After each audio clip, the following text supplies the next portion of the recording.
Quand mon père a hurlé « Sors d'ici et ne reviens jamais », j'ai sincèrement cru qu'il avait juste besoin de temps pour se calmer.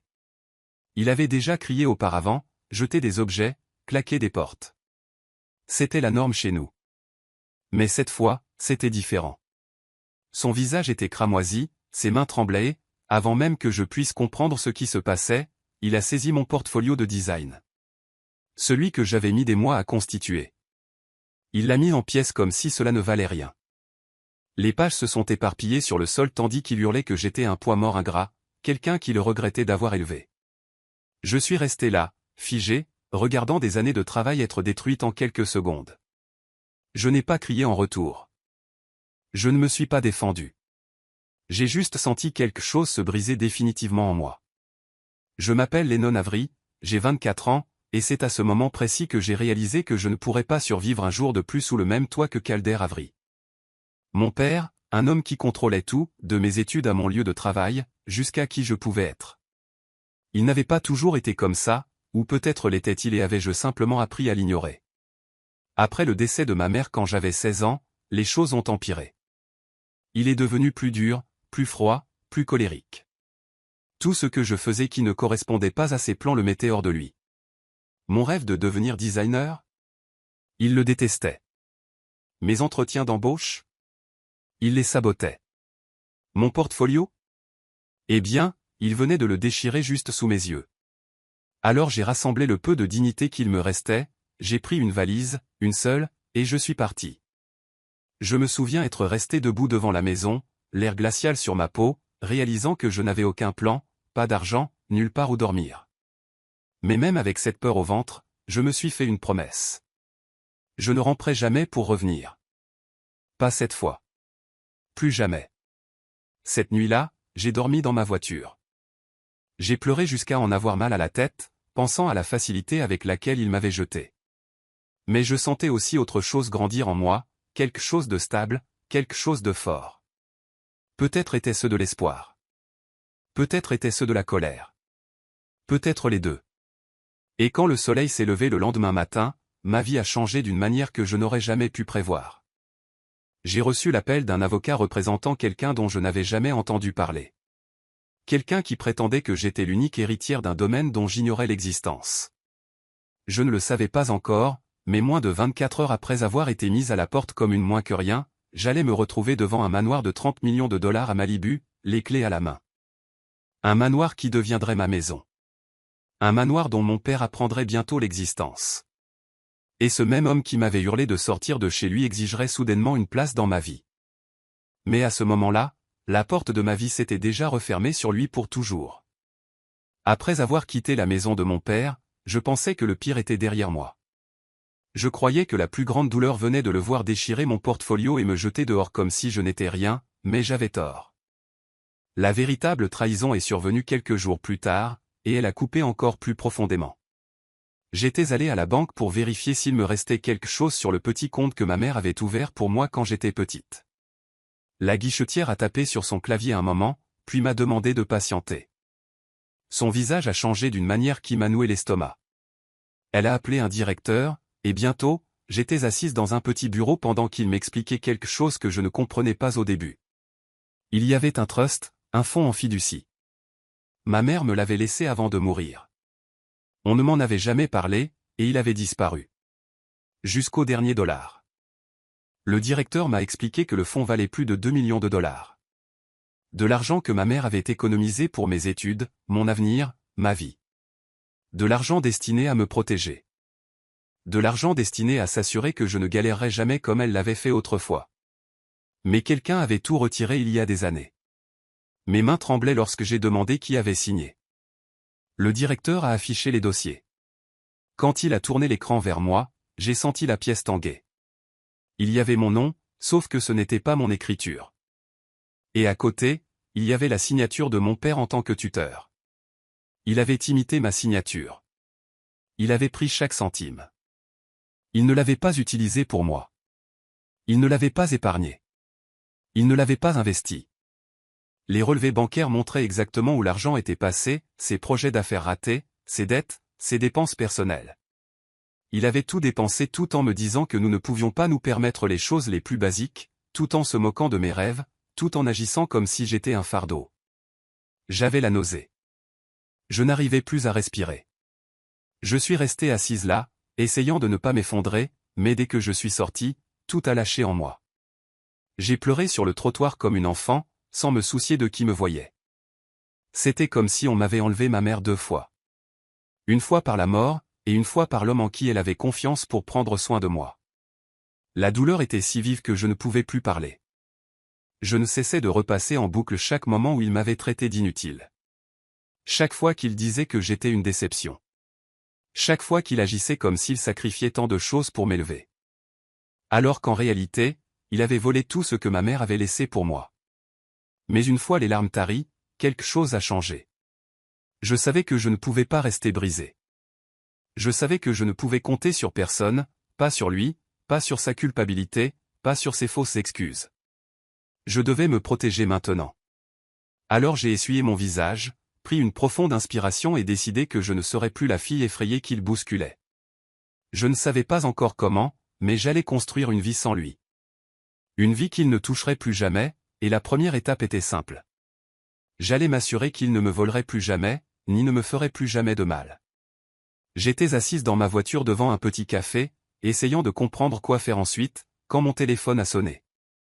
Le numéro n'était pas enregistré, mais quelque chose m'a dit de répondre. Une voix calme s'est présentée, Marlon Dévoré, avocat. J'ai failli raccrocher parce que je ne connaissais aucun avocat, et je ne m'attendais certainement pas à l'appel de l'un d'eux. Mais avant que je puisse dire quoi que ce soit, il a dit qu'il me contactait au nom d'un client nommé Elias Branton. Je n'avais jamais entendu ce nom de ma vie. Marlon m'a dit qu'Elias Branton était récemment décédé et avait laissé des instructions au cabinet d'avocats pour me contacter. Il a dit que je devais venir le plus tôt possible, car l'affaire était sérieuse et urgente. Mon cœur s'est emballé un peu, mais je me sentais surtout confuse. Pourquoi l'avocat d'un étranger voudrait-il me parler? J'ai demandé s'il avait la bonne personne, et il a répété mon nom complet, ma date de naissance, et même le nom de ma mère. Cela m'a fait marquer une pause. Il a dit que j'étais listé comme l'unique bénéficiaire de la succession de Monsieur Branton. J'ai failli rire. Moi. Quelqu'un qui dormait dans sa voiture et n'avait même plus d'ordinateur portable fonctionnel. J'ai pensé qu'il devait s'agir d'une sorte d'erreur, ou peut-être d'une blague cruelle, mais l'avocat semblait trop formel, trop sûr de lui. Quand il a mentionné que la succession était importante, j'ai senti mon souffle se couper. J'ai demandé ce que signifiait « importante », et il a dit que nous devions parler en personne. Cela seul m'a suffisamment effrayé pour accepter de le rencontrer le lendemain matin. Mais avant de pouvoir y aller, j'avais besoin de quelques documents, ma carte d'identité, mon acte de naissance et les vieux papiers de ma mère. Tout cela était encore chez mon père. Même si je ne voulais pas le revoir, je n'avais pas le choix. Je suis retourné là-bas, espérant qu'il ne serait pas à la maison, mais la chance n'était pas de mon côté. Il a ouvert la porte avec un regard froid, comme si j'étais une étrangère qu'il détestait au premier coup d'œil. Je lui ai dit que je venais seulement chercher mes documents. Il a immédiatement exigé de savoir où j'avais été, à qui je parlais, et pourquoi j'avais l'air trop confiante. Quand j'ai mentionné que j'avais reçu un appel d'un avocat et que j'avais besoin des papiers, il a éclaté de rire. Il a dit, « Arrête d'inventer des histoires. Personne ne te laisse rien. Tu n'es pas si importante. » Je n'ai pas argumenté. Je n'ai rien expliqué. Je suis allé dans mon ancienne chambre et j'ai pris ce dont j'avais besoin. Mais tout le temps, il me suivait, disant que je mentais, que je cherchais de l'attention, que j'essayais de le faire culpabiliser de m'avoir mise dehors. Quand je suis sorti avec le dossier à la main, il m'a dit de ne pas revenir à moins d'avoir quelque chose d'utile à dire. Je ne l'ai même pas regardé. Je suis juste parti. Et alors que je m'éloignais, je ne cessais de penser à cet appel étrange, au ton sérieux de l'avocat et au nom d'Elias Branton résonnant dans ma tête. Je ne savais pas que ma vie était sur le point de changer pour toujours. Quand je suis entré dans le cabinet d'avocat le lendemain matin, je me sentais toute petite. L'immeuble était haut, brillant et bien trop luxueux pour quelqu'un qui vivait dans sa voiture depuis des jours. Marlon Dévoré m'a accueilli avec une poignée de main chaleureuse et m'a conduite dans une salle de conférence calme. Il m'a tendu de l'eau, s'est assis et m'a regardé comme s'il avait attendu longtemps pour me parler. Il a commencé par me demander ce que je savais d'un homme nommé Elias Branton. Je lui ai dit la vérité. Je n'avais jamais entendu ce nom avant hier. Marlon a hoché la tête, s'attendant presque à cette réponse. Et puis il a ouvert un dossier brun rempli de lettres, de photos et de documents. La première chose qu'il m'a montrée était une photo de ma mère quand elle était jeune, debout à côté d'un homme plus âgé. Elle avait l'air heureuse, son sourire éclatant et sincère. L'homme à côté d'elle avait une expression douce, le genre qu'on n'oublie pas, c'est Elias, dit doucement Marlon. Il a été le tuteur de votre mère quand elle était enfant. Il a pris soin d'elle comme si elle était sa propre fille. Ma poitrine s'est serrée. Je n'avais jamais entendu cette histoire. Ma mère ne m'avait jamais parlé de lui, pas une seule fois. Marlon m'a expliqué que ma mère et Elias étaient restés proches jusqu'au jour de sa mort. Après son décès, Elias a continué de prendre de mes nouvelles, discrètement, à distance. Il était au courant de ma scolarité, de ma santé, et même des difficultés auxquelles nous étions confrontés. Il n'a jamais pris contact parce qu'il ne voulait pas causer de problème avec mon père, qu'il avait écarté des années plus tôt. Puis Marlon a glissé une lettre vers moi. Le papier était vieux, l'écriture familière. Ma mère l'avait écrite avant de mourir. Dans la lettre, elle suppliait Elias de veiller sur moi s'il lui arrivait quelque chose. Elle écrivait qu'elle ne faisait confiance à personne d'autre. Elle lui disait qu'elle craignait que je ne sois pas traité comme elle le souhaitait. Lire ces mots a fait trembler mes mains.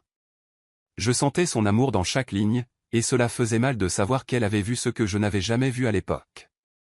Marlon a expliqué qu'Elias avait pris sa dernière demande au sérieux. Il a passé des années à développer ses entreprises, à investir et à planifier, et il m'a choisi comme héritière. Pas parce que j'étais chanceuse, pas par pitié, mais parce que ma mère le lui avait demandé, et parce qu'il croyait que je méritais une chance d'avoir la vie qu'elle n'avait jamais pu achever. Puis est venue la partie qui m'a laissé sans voix. Il m'a montré un classeur avec les détails de la propriété. Elias m'avait laissé un manoir à Malibu d'une valeur d'environ 30 millions de dollars, un endroit au bord de l'océan avec de grandes fenêtres, des pièces paisibles et un terrain s'étendant vers les vagues. En plus de cela, il avait mis en place plusieurs trusts qui se débloqueraient avec le temps, garantissant que je ne serais plus jamais dans le besoin. Je ne savais pas quoi dire. Je suis resté assise là, essayant de respirer à travers le choc. C'était comme si le monde avait ouvert une porte dont j'ignorais l'existence. Pour la première fois depuis longtemps, je me sentais en sécurité, mais je ne l'ai pas dit à mon père. Je ne pouvais pas. C'était à moi. Le dernier cadeau de ma mère, la promesse d'Elias, mon nouveau départ. Et je n'allais pas le laisser gâcher ça. Le trajet vers Malibu semblait irréel. L'avocat m'avait donné l'adresse et le code du portail, mais mes mains tremblaient tout du long. Regarder la côte apparaître à côté de moi faisait battre mon cœur la chamade. Je n'arrêtais pas de me dire que cela ne pouvait pas être vrai. Ce genre de choses n'arrivait pas aux gens comme moi. Pas après tout ce que je venais de traverser. Pas après avoir été jeté hors de la maison de mon père comme si je ne comptais pas. Quand j'ai atteint le manoir, le portail s'est ouvert lentement, et je suis entré, la bouche légèrement entr'ouverte. L'allée était longue et bordée de grands palmiers. La maison se dressait au bout, éclatante contre le ciel bleu, avec d'immenses baies vitrées qui donnaient sur l'océan. Je suis sorti de la voiture, et le bruit des vagues m'a frappé en premier, doux, régulier, rien à voir avec les cris que j'avais grandi en entendant chaque jour. À l'intérieur, la maison ressemblait à un rêve. Le salon était ouvert et inondé de lumière du soleil. Les sols brillaient, les murs étaient lisses et propres, et tout sentait le frais, comme si la brise marine faisait partie de l'air. Il y avait de grands canapés blancs, des œuvres d'art au mur et une immense fenêtre qui donnait l'impression que l'océan était à portée de main. Je marchais de pièce en pièce, touchant les murs, passant ma main sur les meubles. Presque effrayé que tout puisse disparaître si je clignais des yeux trop longtemps. J'ai trouvé la cuisine, plus grande que n'importe quel appartement où j'avais vécu. J'ai trouvé le balcon, une large terrasse en bois surplombant l'eau. Puis j'ai trouvé la chambre principale. Elle avait de hautes fenêtres, des rideaux doux qui ondulaient doucement dans le vent, et un silence calme qui semblait étranger mais merveilleux. Partout où je posais le pied, je ressentais un étrange mélange d'excitation et de tristesse. Cette maison était paisible, douce et pleine de lumière. Elle semblait sûre. Rien à voir avec le foyer que j'avais laissé derrière moi, où chaque son signifiait tension, et chaque jour ressemblait à une marche sur du verre brisé. Se tenir dans ce silence m'a fait réaliser à quel point je m'étais habitué au bruit, la colère, les disputes, les reproches, la pression. Tout cela avait disparu ici. Un instant, Je me suis assise au bord du lit et je me suis laissé respirer. Respirer vraiment.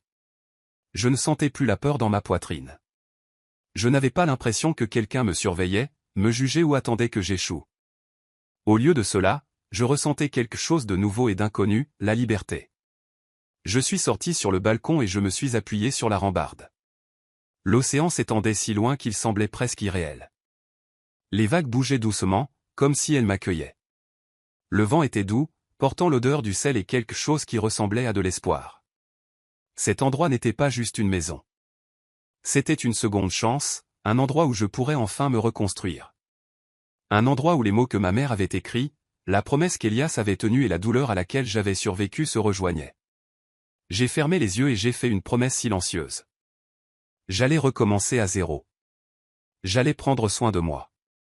J'allais construire une vie qui rendrait ma mère fière. Et dans cette maison paisible au bord de la mer, j'allais guérir. J'allais grandir. J'allais enfin vivre. La paix que j'avais trouvée dans le manoir n'a pas duré longtemps. Les nouvelles vont vite, même quand on essaie de garder sa vie discrète. Je n'avais parlé de la maison à personne, pas même à mes amis proches, mais quelqu'un a dû me voir passer le portail ou remarquer le nouveau nom sur les registres de propriété. Quelques jours après mon installation, j'ai entendu des coups violents à la porte d'entrée. Ce n'était pas juste frapper. C'était un martèlement colérique et violent. Je connaissais ce bruit. Je connaissais ce tempérament. Quand j'ai entrouvert la porte, mon père se tenait là, le visage rouge et tremblant de rage. Il n'a même pas dit bonjour. Il a poussé la porte de la main et a essayé de forcer le passage. Alors c'est vrai, a-t-il lancé. Tu vis dans un manoir maintenant? Où as-tu eu l'argent? Qui t'a donné ça? Il me regardait comme si je l'avais escroqué d'une manière ou d'une autre, comme si j'avais fait quelque chose de mal en ayant une vie meilleure. Je suis sorti et j'ai tiré la porte derrière moi avant qu'il ne puisse entrer de force. Je lui ai dit qu'il devait partir, mais il m'a ignoré. Il continuait de crier que je lui devais des explications, que je lui devais le respect, qu'il m'avait élevé et que cela signifiait que tout ce que j'avais lui appartenait. Sa voix résonnait dans l'allée, mais cet endroit ne me faisait pas me sentir petite. Plus maintenant. Il continuait d'exiger de voir l'intérieur du manoir, insistant sur le fait qu'il méritait de savoir ce que je cachais. Je lui ai dit qu'il ne mettrait pas un seul pied à l'intérieur. Plus je tenais bon, plus il devenait furieux. Son ton est passé des cris à la culpabilisation, comme s'il voulait que je me sente mal d'avancer sans lui. Je t'ai nourri. J'ai pris soin de toi. Tu ne serais rien sans moi, a-t-il dit en pointant un doigt vers mon visage. Je n'ai pas répondu. J'ai juste tenu fermement la poignée de la porte et j'ai répété qu'il devait quitter la propriété. Il ne voulait rien entendre. Il a continué à crier jusqu'à ce qu'il réalise que je ne le laisserai plus me manipuler. Finalement, il est parti en trombe vers son camion, hurlant que cette conversation n'était pas terminée. Après son départ, mes mains tremblaient. Même dans cet endroit sûr, il avait encore le pouvoir de rappeler la peur à mon corps. Mais je suis resté dehors jusqu'à ce que ma respiration se calme. Je n'allais pas le laisser me prendre ça aussi. Plus tard dans la soirée, mon téléphone a vibré avec un message d'un numéro que je connaissais bien, ma sœur Brun. Elle et moi n'avions jamais eu de lien étroit parce que notre père maintenait la maison divisée, nous montant toujours l'une contre l'autre. Mais là, son message avait un ton différent. Elle demandait si nous pouvions parler en privé. Quand je l'ai appelée, Brun avait l'air effrayé.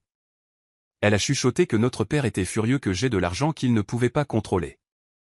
Il n'arrêtait pas de parler de trouver un moyen d'accéder à tout ce dont j'avais hérité.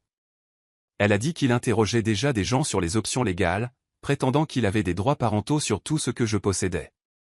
Sa voix s'est brisée quand elle a dit « Il veut le contrôle de tout ce que tu as ». Entendre cela ne m'a pas surprise, cela a juste confirmé ce que je savais déjà. Il n'était pas en colère parce qu'il tenait à moi. Il était en colère parce qu'il ne pouvait pas en profiter.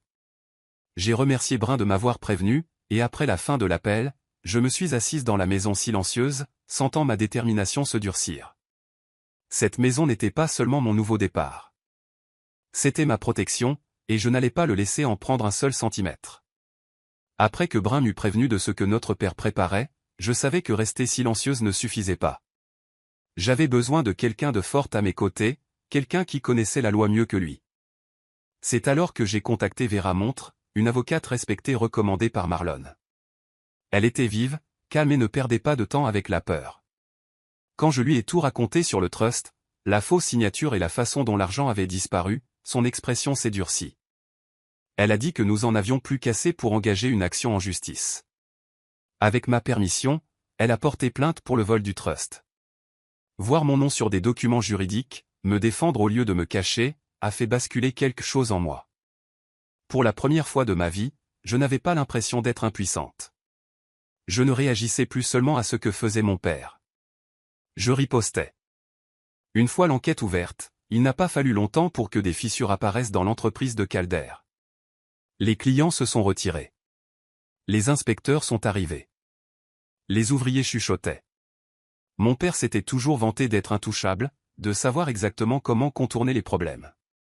Mais maintenant, chaque erreur, chaque transaction louche, chaque virage coupé était enfin examiné. Je ne me réjouissais pas de ces ennuis, mais je ressentais un étrange soulagement à voir la vérité éclater. Il avait bâti son succès sur le contrôle et la peur. Maintenant, cela lui glissait entre les doigts. Pendant ce temps, j'ai fait un autre geste discret. Calder parlait depuis des années de son prochain grand projet de développement. Un projet massif qui, selon lui, changerait tout. Il avait déjà acheté du matériel et fait de grandes promesses. La seule chose dont il avait besoin était une dernière parcelle de terrain. Sans elle, tout le projet ne pouvait pas avancer. Alors je l'ai acheté. Je n'ai pas utilisé mon nom. Je ne voulais pas qu'il sache. Je l'ai acheté par l'intermédiaire du gestionnaire de patrimoine qu'Elias avait mis en place, m'assurant que tout était légal et propre. Quand la vente a été finalisée, j'ai senti un poids s'envoler de ma poitrine. Ce n'était pas une vengeance pour le plaisir de la vengeance. C'était pour l'empêcher d'utiliser son pouvoir pour blesser les autres comme il m'avait blessé. C'était pour prendre le contrôle de quelque chose qu'il supposait posséder. Quand il a découvert que le terrain avait été acheté par quelqu'un d'autre, il a perdu son sang-froid publiquement. Il a crié sur les responsables de la ville, blâmé tout le monde sauf lui-même, et essayé de découvrir qui bloquait son plan. Il n'a jamais imaginé que c'était moi. La fille qu'il avait toujours méprisée, celle qu'il pensait incapable de lui tenir tête. Assise sur mon balcon ce soir-là, regardant le soleil plonger dans l'océan, j'ai senti quelque chose de nouveau s'installer en moi. De la force, du calme, de la confiance. Pour la première fois, je n'avais plus peur de lui. Pour la première fois, ma vie m'appartenait vraiment. Je sortais d'une petite épicerie près de la côte, tenant un sac de fruits et de pain, quand je l'ai vu. Mon père a surgi de derrière un camion garé, me bloquant le passage. Mon estomac s'est noué, mais je n'ai pas fait demi-tour. Je m'attendais à quelque chose comme ça. Avec l'enquête qui se resserrait sur lui, il ne resterait pas silencieux longtemps. Au début, sa voix était douce, trop douce. Il a tendu la main comme s'il voulait me serrer dans ses bras, mais je me suis reculé. Il a dit qu'il était inquiet, qu'il lui manquait, que tout n'était qu'un grand malentendu. Son visage oscillait entre un faux sourire et un froncement de sourcils tremblants. Je voyais bien qu'il avait planifié chaque mot, mais quand je n'ai pas répondu tout de suite, son ton a claqué comme une corde trop tendue.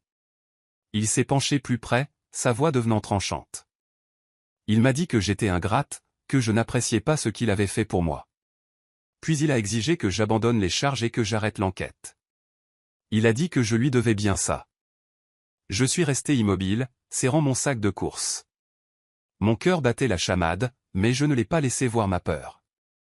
Je lui ai dit clairement que je savais tout sur le trust, l'argent volé, les papiers falsifiés. Ses yeux se sont écarquillés une seconde, puis il a essayé de nier. Quand cela n'a pas fonctionné, il est repassé aux supplications. Il a dit qu'il était désespéré et qu'il perdait tout. Pour la première fois, je n'ai pas plié, je lui ai dit la vérité. Il s'était fait ça à lui-même. C'est alors que Brun est apparu. Je ne l'avais même pas vu arriver. Elle avait les larmes aux yeux, mais elle s'est tenue juste à côté de moi. Elle lui a dit qu'elle avait fini de le protéger. Elle a dit qu'elle allait témoigner parce qu'elle ne pouvait plus le regarder me détruire, moi ou qui que ce soit d'autre. L'expression sur son visage était de la pure stupéfaction. Il avait toujours compté sur son silence. Les gens sur le parking ont commencé à regarder. Mon père a remarqué les regards sur lui et a essayé de m'attraper le bras, sifflant que nous devions parler en privé. Quand je me suis dégagé, il a perdu le contrôle. Sa voix s'est élevée, résonnant à travers les voitures garées. Il a hurlé que nous le trahissions, que nous ruinions sa vie. Puis il a complètement craqué. Il a poussé un chariot hors de son chemin et s'est avancé vers moi, la main levée comme s'il allait me frapper. C'est à ce moment-là que plusieurs passants sont intervenus. Quelqu'un a crié. Quelqu'un d'autre a appelé le 911. Un homme s'est interposé entre nous et mon père a explosé de colère, le repoussant. La police est arrivée rapidement car le poste était tout proche. Mon père continuait de crier même pendant qu'il le maîtrisait. Sa colère, son vrai visage, tout ce qu'il essayait de cacher. Tout est sorti devant tout le monde. Quand ils l'ont finalement mis à l'arrière de la voiture de patrouille, Brun a glissé sa main dans la mienne. Elle tremblait, mais sa voix était stable quand elle a dit « C'est fini. Tu es en sécurité maintenant. » Et pour la première fois, je l'ai cru. Le jour du procès, je ressentais un mélange de nervosité et de soulagement. Le tribunal était bondé, rempli de gens qui avaient entendu des bribes de l'histoire. J'étais assise au premier rang, serrant mon dossier pendant que Vera Montre, mon avocate, organisait les preuves. Chaque document, chaque relevé bancaire, chaque signature montrant que mon père m'avait volé était soigneusement exposée. Tout était là, la preuve de la falsification, du détournement de fonds et de l'abus financier à long terme que j'avais subi. Pendant des années, il avait fait semblant de se soucier de moi, mais maintenant la vérité allait être vue par tous. Quand le juge a ouvert la séance, Calder est entré, la tête haute, essayant d'avoir l'air confiant. Je pouvais voir la tension derrière ses yeux, mais je ne l'ai pas laissé m'ébranler. Je m'étais préparé pour ce moment. Je lui avais survécu pendant des années. Je pouvais survivre quelques heures dans une salle d'audience. Vera a appelé des témoins, présenté des relevés bancaires et expliqué comment il avait vidé le trust laissé par ma mère. Chaque mensonge qu'il avait raconté, chaque excuse qu'il avait inventée, s'effondrait sous le poids de la vérité. C'était douloureux d'entendre les détails à nouveau, mais j'avais aussi l'impression que la justice commençait enfin à prendre forme. Quand ce fut mon tour de parler, je me suis levé lentement, la main stable, même si mon cœur battait la chamade. J'ai lu une déclaration que j'avais écrite, chaque mot soigneusement choisi. J'ai raconté à la cour les années où j'avais vécu dans la peur, le fait d'avoir été jeté dehors, le trust qui m'avait été volé. J'ai parlé de l'espoir que ma mère m'avait laissé, de la seconde chance qu'Elias Branton m'avait donnée, et de la façon dont j'avais travaillé dur pour reconstruire ma vie malgré tout. Je leur ai dit que je n'étais plus une fille effrayée. J'étais libre, et je méritais cette liberté. Calder a essayé d'interrompre, a essayé de déformer mes propos, mais le juge ne l'a pas permis. J'ai continué jusqu'à ce que chaque mot soit dit, et quand j'ai fini, j'ai senti un poids s'envoler de mes épaules. Ce n'était pas juste une question d'argent. Il s'agissait de reprendre ma vie en main et de prouver que personne, pas même votre propre père, ne pouvait vous détruire si vous refusiez de les laisser faire. Le jury a délibéré, après ce qui a semblé être des heures, le verdict est tombé. Calder a été reconnu coupable. Le juge l'a condamné à de la prison pour détournement de fonds et falsification. J'ai vu le choc sur son visage, la colère, l'incrédulité. Après des années à me contrôler, à essayer de détenir le pouvoir sur ma vie, c'était fini. Il allait payer le prix de ses actes. Brun a également comparu devant le tribunal, admettant son rôle pour m'avoir caché la vérité. En raison de sa coopération et de sa volonté de témoigner contre lui, le juge lui a accordé la clémence. Elle ne ferait pas face à la même punition, et elle m'a regardé avec soulagement et gratitude. Je savais qu'il lui avait fallu du courage pour faire ce qui était juste. En sortant du tribunal, je me sentais plus légère que je ne l'avais été depuis des années. Le passé était enfin derrière moi, et mon avenir m'appartenait vraiment. Les chaînes de la peur et de la trahison avaient été brisées, et je pouvais enfin avancer avec force et paix. La maison semblait différente maintenant. Tout était calme et paisible. Et j'ai décidé d'organiser une petite réunion avec des amis proches et des personnes qui m'avaient soutenu à travers tout cela. Ce n'était pas pour montrer le manoir ou prouver quoi que ce soit à qui que ce soit. C'était pour honorer ma mère, la femme qui avait cru en moi-même quand mon père ne le faisait pas. Nous avons partagé des histoires sur elle, ri et parfois pleuré, nous souvenant de l'amour qu'elle avait laissé derrière elle. Pour la première fois depuis des années, je me sentais en paix dans ma propre maison. Après la réunion, j'ai pensé aux jeunes femmes que j'avais rencontrées au cours de l'année écoulée. Des filles et des femmes piégées dans des foyers abusifs, sentant qu'elles n'avaient aucune issue. Je savais ce que c'était que de se sentir impuissante et abandonnée, et je voulais aider.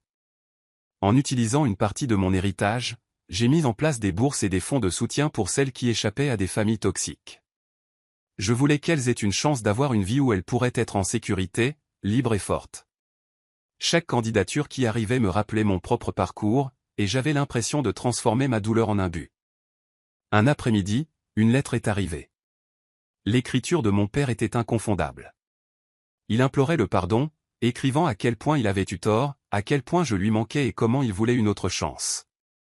Je l'ai lu une fois lentement, ressentant un mélange de colère et de pitié. Je pouvais presque entendre sa voix exigeant le contrôle, déformant la vérité, essayant de me faire sentir coupable à nouveau. Mais je savais qu'il n'avait pas changé. La lettre ne méritait pas une seconde lecture. Je l'ai emmené dehors et j'y ai mis le feu, regardant les flammes avaler chaque mot.